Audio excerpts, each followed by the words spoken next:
Galera, eu quero hoje falar sobre evangelização ou evangelismo. Uma experiência pessoal com Deus substitui a pregação do evangelho?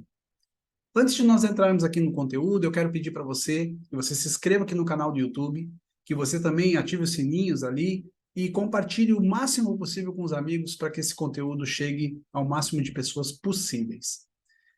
Nós estamos estudando, sem mais delongas, vamos entrar no assunto. Nós estamos estudando aqui na comunidade, nesse período, o livro de Atos. E nós fizemos sábado agora o capítulo 10. E o capítulo 10 inicia uma narrativa muito interessante, um marco histórico na história. Nós sabemos que o livro de Atos é um livro histórico. É o único livro do Novo Testamento que é um livro histórico. E Lucas vai nos trazer uma narrativa completa de um evangelho completo e da construção da mentalidade cristã nos nossos dias. E aconteceu no capítulo 10 que Cornélio, um centurião romano, teve uma visão e o anjo apareceu para ele e disse para ele: Cornélio, nós recebemos, Deus tem recebido a sua oração, as suas esmolas. E aí o anjo mandou ele buscar Pedro, que estava numa outra cidade. E aí essa narrativa se inicia dessa forma, de uma experiência mística pessoal de um centurião romano. Para vocês terem a ideia, um centurião romano era um homem de alto escalão do exército, talvez um capitão, um coronel nos nossos dias hoje, que tinha homens a seu comando, e ele difundia naquela região ali a paz romana, a Pax Romana, que a gente ouve falar muito, que de paz não tem nada, né? É uma imposição, ou vocês me obedecem pagando os impostos, ou então nós vamos oprimir vocês. Enquanto vocês me obedecerem e trouxerem os impostos para Roma, vocês estão tranquilos aí, tem paz entre vocês. Essa era a Pax Romana. Por isso que Jesus outrora disse: eu deixo a minha paz, não deixo a minha paz como o mundo dá. Porque ele estava falando da Pax Romana. Mas esse centurião, a Bíblia vai dizer no capítulo 10, que ele era um homem com um coração temente a Deus. E ele estava fazendo aquela rotina judaica do Antigo Testamento, que eram as 3 orações diárias. Ele estava fazendo uma dessas orações. E aí ele teve essa visão, essa experiência mística com Deus. E está tudo certo, é válido uma experiência pessoal. Mas daí eu pergunto algo para vocês. Se Deus apareceu numa forma de um anjo, ou qualquer outro tipo de forma que a gente vê na Bíblia, apareceu a um homem, por que esse homem precisou buscar Pedro para falar alguma coisa para ele?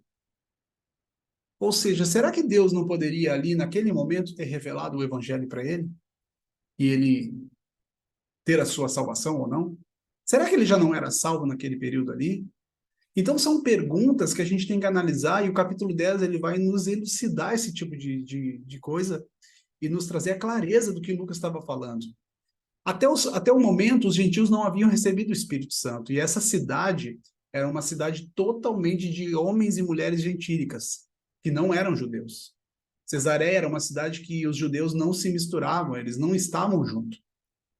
E aí, antes disso, Deus prepara o coração de Pedro com aquela visão, né, que você conhece, que desce o lençol com os animais, e aí Pedro entra num embate com Deus e diz: Senhor, eu nunca coloquei na minha boca, ao longo dessa minha vida, eu nunca coloquei um animal impuro na minha boca, eu não vou fazer isso. Aí Deus diz para ele assim: Pedro, não considere impuro ou imundo aquilo que eu santifico. Deus estava preparando o coração de Pedro, por isso que essa perícope está no meio, entre as duas perícopes, onde Cornélio recebe a visitação do anjo, e depois a visita de Pedro. No meio disso, Deus já vai preparar o lugar, Deus já vai preparar o caminho. Alguns estudiosos vão dizer que Pedro tinha entre 50 e 57 anos nesse período, já havia passado um tempo ali. Imagina, um homem de 50 anos, já um senhor, com a tradição judaica totalmente gravada dentro dele, algo vivenciado ao longo dos anos. E Deus precisava tirar esse preconceito formado pela religião. Duas coisas nós aprendemos: o final da lei cerimonial.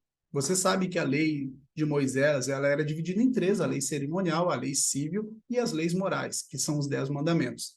Ali Deus estava quebrando em Pedro toda a prática cerimonial da lei mosaica. Estava dizendo: Pedro, não diga que é imundo aquilo que eu santifiquei.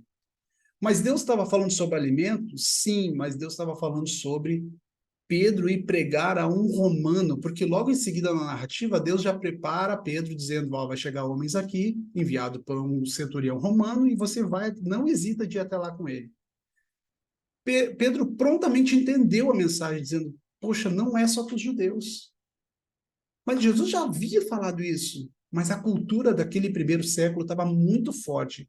Estima-se que os cristãos que vinham do cristianismo, do judaísmo, se transformavam em cristãos, eles vinham com as práticas judaicas ainda, eles cumpriam a lei, eles iam para o templo, eles só não faziam sacrifício de animais porque eles acreditavam na substituição do sacrifício de Cristo. Mas o restante eles obedeciam às 3 orações diárias, eles obedeciam às leis cerimoniais do templo. Então isso estava sendo muito difícil de eles aceitar outros povos, ainda mais um centurião romano, que era um homem que cobrava impostos ali na cidade. Interessante é que Cornélio, sendo um centurião romano, ele jamais se prostraria diante de um servo, porque os judeus eram servos de Roma. E aí, quando Pedro entra na casa, ele se prostra diante de Pedro, e Pedro disse, não, não, não, não, eu sou homem igual a você, levanta. E aí Pedro começa a exposição do evangelho. Pedro começa a pregar o evangelho completo ao centurião. E aí Pedro começa a falar sobre João Batista, Pedro começa a falar, pode ler no capítulo 10 inteiro ali, você vai edificar muito sua vida. Começa a falar sobre João Batista, começa a falar sobre o princípio do pecado, sobre os efeitos da cruz, a morte e ressurreição de Cristo e o perdão dos pecados. E no meio dessa pregação, os corações estavam contritos e o Espírito Santo desceu sobre a vida dos gentios. Porque houve arrependimento. Ponto. Até aqui. Fazendo agora uma aplicação prática e rápida para você entender que uma experiência mística não substitui a pregação do Evangelho. Deus poderia muito bem ter aparecido para Cornélio e ter pregado o Evangelho para ele. Mas há uma satisfação para nós estarmos inseridos na missão de Deus. Deus nos inclui nesta missão. Deus não vai contra os seus próprios princípios. Ele disse para nós, ide por todo mundo pregar o evangelho. Então, ele está nos incluindo na missão. Ele não precisa de nós, mas ele nos inclui na missão. E por nos incluir, ele disse, espera aí, Cornélio, tu teve uma experiência comigo, mas o evangelho que tu conhece é um evangelho incompleto. Eu preciso que alguém venha aqui pregar o evangelho completo para você. Mas quem eu vou trazer? Um judeu para vir trazer dogmas da lei cerimonial para você? Não, eu vou trazer um cristão, eu vou trazer o líder da igreja aqui já totalmente transformado. Então, antes de Deus enviar Pedro para conversar com Cornélio, Deus prepara o coração de Pedro, dizendo, Pedro, tira esses excessos da lei judaica, que isso aí não faz parte, eu estou simplificando para vocês, tira esses excessos que isso não faz parte e vai lá pregar o evangelho para esse homem. Então, uma experiência mística que esse homem Cornélio teve não substitui a pregação do evangelho. Hoje nós vemos nas igrejas pessoas falando sobre as suas próprias experiências e criando-se novas doutrinas sem perceber. E Deus não é que Deus não tenha experiência e não fale conosco nos nossos dias. Sim, ele faz isso, mas o livro que ele nos deixou é a doutrina que nós devemos seguir. Sem mais e sem menos. Pedro poderia ter ido lá, se Deus não tivesse falado com ele, ter pregado um cristianismo judaico. Mas não, Pedro foi lá e pregou o evangelho para ele.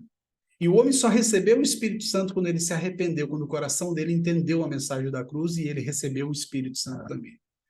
2 coisas nós aprendemos aqui. Que Deus recebe outros povos, que o evangelho não é mais exclusivo dos judeus, do povo de Israel, não existe mais essa separação territorial e nem de povos. Todos os povos agora são bem-vindos a Deus, através da pregação do evangelho. E aquilo que Deus fez no Antigo Testamento, através da lei, foi para aquele período e se cumpriu em Cristo. É por isso que Deus prepara o coração de Pedro antes, porque Pedro poderia ter chegado para lá dizendo, Cornélio, tem que parar de comer carne de porco, tem que parar de fazer isso, não pode aquilo, não pode aquilo. Não, Pedro foi lá e pregou o evangelho. Nunca uma experiência vai substituir a pregação do evangelho. Se alguém pregar uma experiência antropocêntrica para você, ou seja, uma experiência pessoal, Não leve em consideração a experiência pessoal dela como uma forma de você alcançar a mesma experiência dela. Deus tem uma experiência para cada um. E no púlpito de uma igreja, não se deve pregar experiência, se deve pregar o evangelho, porque é o evangelho que vai trazer salvação. Aqueles 10 leprosos, todos eles tiveram uma experiência sobrenatural com Deus, eles receberam cura no seu corpo. Só que um só recebeu salvação. O único que voltou para agradecer com o coração quebrantado. Esse recebeu salvação. Então, a conta que nós devemos fazer nos nossos dias é o reducionismo do evangelho. O evangelismo que nós estamos praticando hoje, muitas vezes, está reduzindo o evangelho. E nesse caso não é uma fórmula matemática. Redução do evangelho é quando eu adiciono coisas de outras religiões, até mesmo da judaica, ou eu subtraio as verdades do evangelho, colocando a sua necessidade como fator do meu evangelismo. Ou seja, eu dizendo para você, Deus vai fazer isso, Deus vai fazer aquilo para você, Deus vai fazer isso. Isso não é evangelismo. Isso não é evangelismo. Evangelismo é a pregação do evangelho. É falar sobre a morte, a ressurreição, os efeitos cósmicos da cruz e mostrar para a pessoa que ela é culpada pela morte de Cristo, assim como nós somos culpados. Isso é a pregação de um evangelho completo. Não é chegar para as pessoas e impor a elas um monte de práticas e regras comportamentais para que elas se sintam salvas. A salvação não é um sentimento, a salvação é uma decisão, primeiramente, de Deus. E uma resposta que a gente pode dar para a decisão de Deus é o nosso arrependimento profundo, mas entendendo que nós somos culpados. Então, as experiências jamais substituirão a pregação do Evangelho. É isso que nós aprendemos no capítulo 10. Se você quiser nos acompanhar um pouco mais, venha nos visitar aqui na comunidade. Você será muito bem recebido. Que Deus abençoe até o próximo vídeo. Valeu, galera!